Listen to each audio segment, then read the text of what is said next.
is Dr. Antoinette. I'm professor and associate dean for diversity, equity, and inclusion at Rutgers, the State University of New Jersey School of Social Work.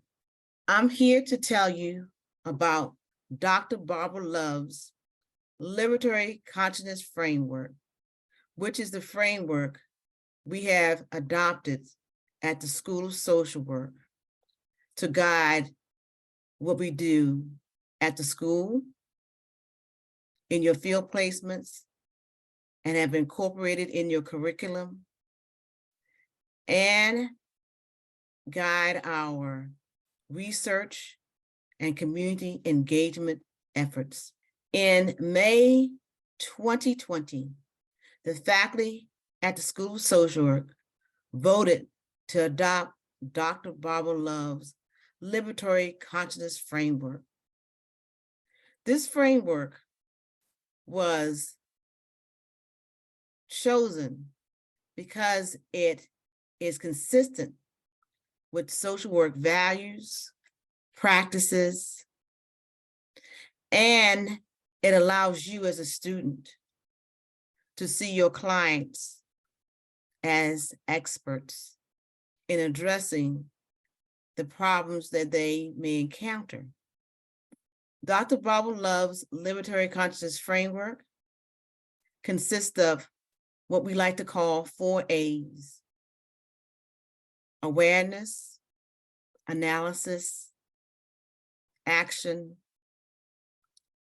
accountability, and allyship.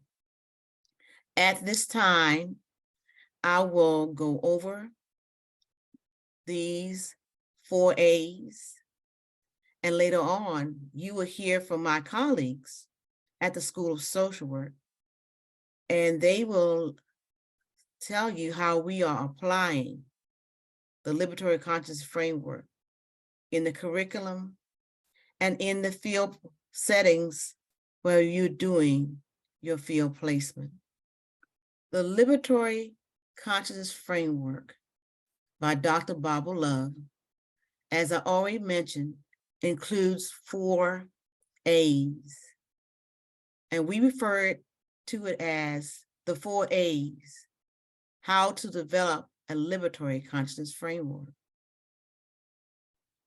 Although I'll be saying these A's in order, this is not a linear process. I would like to say this again. This is not a linear process. The first phase is awareness. And awareness requires that you recognize that we live in an oppressive society.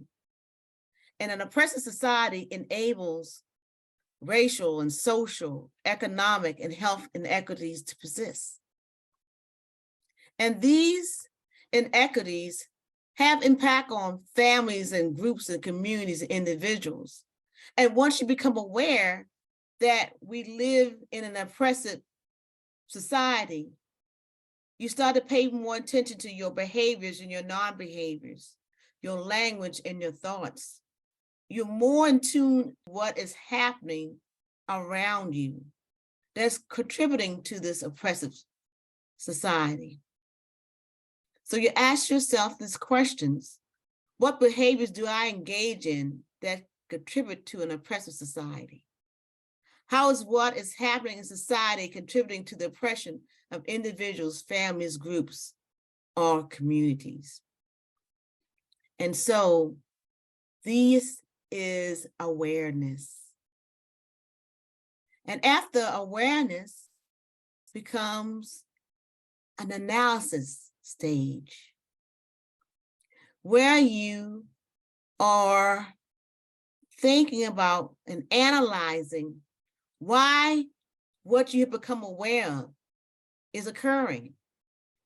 And doing this awareness, during this analysis stage, you are developing your hypotheses and your theories and explanations about why what you observe is happening. And you also, in this phase of analysis, you start to think about what could you possibly do to address what is happening. And you heard me mention earlier that the liberatory consciousness framework is not linear. Although I said the first part of the process was analysis, the first part of the stage is awareness. Even when I am in analysis, I can become aware of new information that makes me aware of things that I did not know already, which have me go back to this insight and awareness, and that informs my analysis. Although I was in the analysis phase already, this new information has made me aware that I need to think of maybe if possible something different than I had thought before. And so when I am in this analysis phase, it requires one to ask themselves, why is this occurring in society? And what solutions could I propose to address what I'm observing in society that promote equity and justice? And then there's action. It is because awareness and analysis are not enough. I want to take action that will promote equity and justice. And that action could be on an individual level. It could be empowering others to take action. It could be advocacy. And how do I advocate for the resources to help marginalized communities? That's a question you need to ask yourself. And what organizations do you belong to? And how can you encourage the members of that organization to make a difference? That's another question you can ask yourself when you are thinking about action. But more importantly, you need to think about the consequences of actions as well. In examining and studying more about the liberatory consciousness framework, I had the opportunity to talk to Dr. Catalano, who is a student of Dr. Love.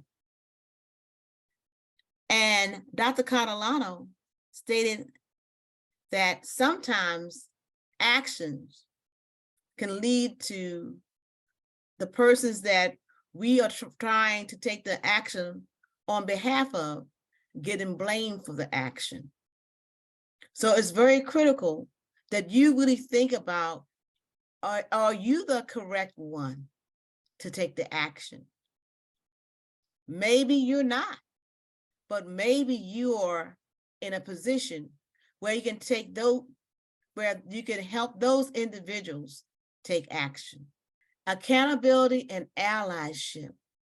It allows you to collaborate with others to address what's occurring or contributing to an oppressive society. Also, this accountability and allyship allows you not to be the expert, but helps you to see those in the communities, individuals or groups of families as the experts, and you have a willingness to learn from them. So to be accountable or to be an ally, you need to ask yourself these questions. How do you show up when you want to be an ally? And are you willing to let those communities educate you on what they are experiencing? And if you want to learn more about the Liberatory Consciousness Framework, we ask that you go to this website and you will find an article written by Dr. Barbara Love, which goes into greater detail than I have on this video about the Liberatory Consciousness Framework and the 4 A's: awareness, analysis, action, accountability, and allyship.